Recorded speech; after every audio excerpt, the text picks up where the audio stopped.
இன்றே டவுன்லோட் செய்து உங்கள் ஃபேவரட் ஷோக்களை என்ஜாய் பண்ணுங்க. குடு குடு.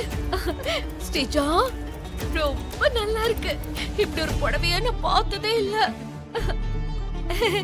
இந்த புடவை எவ்வளவு விலை இருக்கும்? நீ காஸ்ட்லியா தானே எடுப்ப? ஆமா, இந்த புடவையோட விலை 10 லட்சம் ரூபாய்.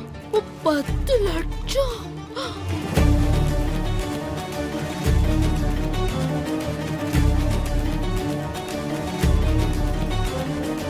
புடவைக்கு யாராவது 10 லட்சம் ரூபாய் செலவு பண்ணுவாங்களா?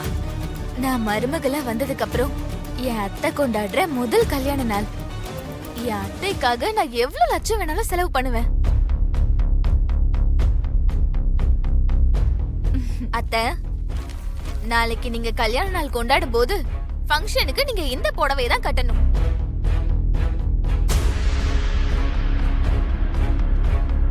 மாமா, நீங்களும் இந்த வேஷ்டி சட்டையை தான் போடணும். ஸ்ரீஜா அண்ணி, நீங்க கொஞ்சம் லேட்டா வந்துட்டீங்க.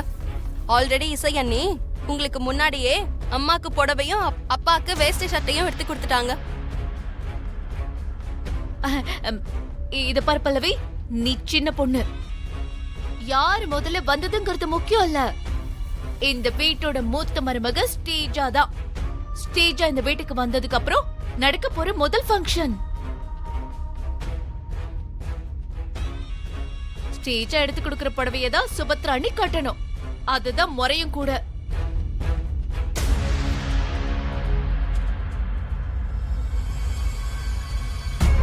உனக்கு அதெல்லாம் ஒண்ணும் தெரியாது, அமைதியா இரு. ஆரம்பிச்சிட்டா.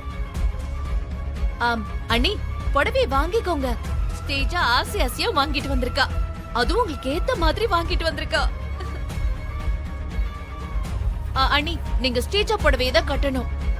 சாதாரண புடவையா அவ வாங்கிட்டு வந்திருக்கா. புடவையோட விலை 10 லட்சம் ரூபாய். இப்படி ஒரு புடவைய நான் இது வரைக்கும் பார்த்ததே இல்ல. அம்மா, நீங்களே சொல்லுங்கம்மா. சுபத்ரா, எந்த மருமக வாங்கிட்டு வந்த புடவைய கட்டணும்னு நீ தான் முடிவு பண்ணணும்.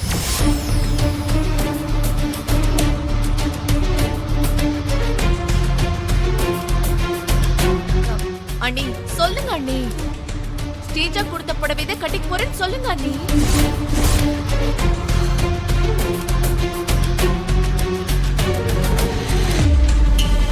பல்லவி அம்மா, இன்னொரு நாள் நான் அந்த புடவையை கட்டிக்கிறேன். நாளைக்கு நான் ஸ்ரீஜா எடுத்து கொடுத்த புடவையை கட்டிக்கிறேன்.